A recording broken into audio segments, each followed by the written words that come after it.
Baby এবির ঝড়ের পর ধোনির ফিনিশ, পচা শামুকে পা কেটে ছিটকে গেল কেকেআর। প্লে অফে জিতে গেলে কেকেআর কে বাকি ম্যাচগুলো জিততেই হতো, এটা ছিল অঙ্ক। সেই 4টে মাস্ট উইন ম্যাচের মধ্যে প্রথমটা জিতলেও দ্বিতীয় ম্যাচে হেরে গেল কেকেআর। আর এই হারের ফলে প্লে অফের দৌড়ে থেকে ছিটকে গেল নাইটরা। কম রানের ম্যাচে সিএসকে এর কাছে 2 উইকেটে হেরে গেল কেকেআর।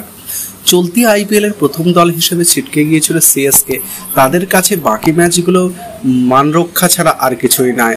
আর এবার সিএসকে কে প্রায় প্রতি দলটাই হারিয়েছে, সেই সিএসকে এর কাছে কেকেআর হারবে না এটা প্রত্যাশিত ছিল না।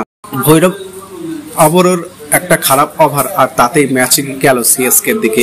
হারকে অনেকে পচা শামুকে পা কাটা হিসেবে বর্ণনা করেছেন। এদিন টস জিতে ব্যাটিং এর সিদ্ধান্ত নেয় কেকেআর, কিন্তু রাজস্থান রয়্যালস ম্যাচের মতো এই ম্যাচে কেকেআর কে তাদের চেনা ছন্দে দেখা যায়নি, ফলে 200 পার করতে পারেনি দল।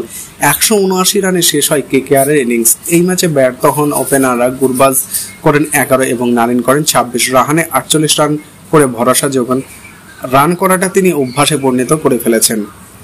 গত ম্যাচে হাফ সেঞ্চুরি করা আন্দ্রে রাসেল এই ম্যাচে চালিয়ে গেলেও 21 বলে করে 38 রান। এই ম্যাচে সকলের নজর ছিল মনীষ পান্ডের দিকে। দীর্ঘদিন পর তিনি সুযোগ পেলেন। চলতি মৌসুমে এই নিয়ে দ্বিতীয় ম্যাচে নামলেন আর নেমে 28 বলে 36 রানে অপরাজিত রইলেন। ইনিংস নোংরের কাজটা করলেন রিঙ্কু সিং, 6 বলে 9 রান করে ফেরেন। সিএসকের এই বোলিংয়ে নেপথ্যে রয়েছে নূর আহমেদ, নেন 4 উইকেট। আশ্বিন উইকেট না পেলেও তিনি 3 ওভার বল করে নেন 19 রান। রান তাড়া করতে নেমে সিএসকে মুখ থুবড়ে পড়ে। আয়ুষ মাত্রে ডেভিড কনওয়ে কোনো রান করতে পারেনি। দুজনেই 2 বল খেলে আউট হন। সিএসকে জার্সিতে অভিষেক করা উইভিল প্যাটেল 31 রান করেন। তিনি গতবার গুজরাট টাইটেন্সে থাকলেও ম্যাচে নামতে পারেনি। এবার তাকে সিএসকের পরিবর্তিত প্লেয়ার হিসেবে খেলার ও তিনি রান পান।